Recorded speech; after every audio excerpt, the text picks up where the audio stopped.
శ్రీశైలంలోని పాతాళగంగలోని నీరు ఎప్పుడు చూసినా పచ్చగా కనిపిస్తుంది. చూసిన ప్రతిసారి ఎందుకిలా పచ్చగా ఉంటుంది అనే అనుమానం కూడా కలుగుతుంది.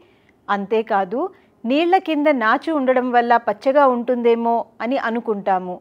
కానీ నిజానికి అది కారణం కాదు. దీనికి ఇంకొక కారణం ఉంది. చంద్రగుప్త మహారాజు అనేక సంవత్సరాలు యుద్ధం చేసి విజయంతో తిరిగి రాజ్యం చేరుతాడు. అంతఃపురంలోని స్త్రీలందరినీ చూస్తుండగా అందులో ఒక అందాల రాశి తన కంట పడుతుంది. ఆమె పేరు చంద్రావతి. ఆమె తన కూతురు అని తెలియక ఆమెను మోహిస్తాడు.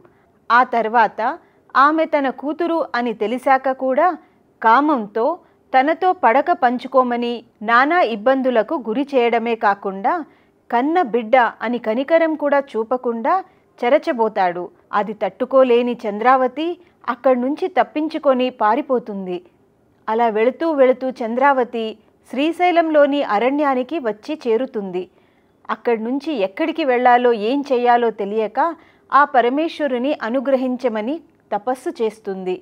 చంద్రగుప్తుడు వెతుకుతూ వెతుకుతూ అక్కడికి వచ్చి చంద్రావతిని చెరచబోతాడు.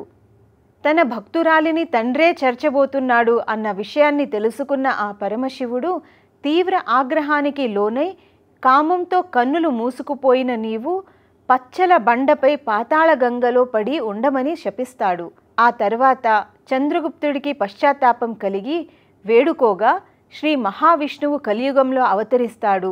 పాతాళగంగలో దిగి స్నానం ఆచరించిన రోజు నీకు శాప విమోచనం కలుగుతుంది అని ఆ పరమేశ్వరుడు సెలవిచ్చాడు. అందుకే శ్రీశైలంలోని పాతాళగంగలో నీరు ఎప్పుడూ పచ్చగా ఉంటుంది.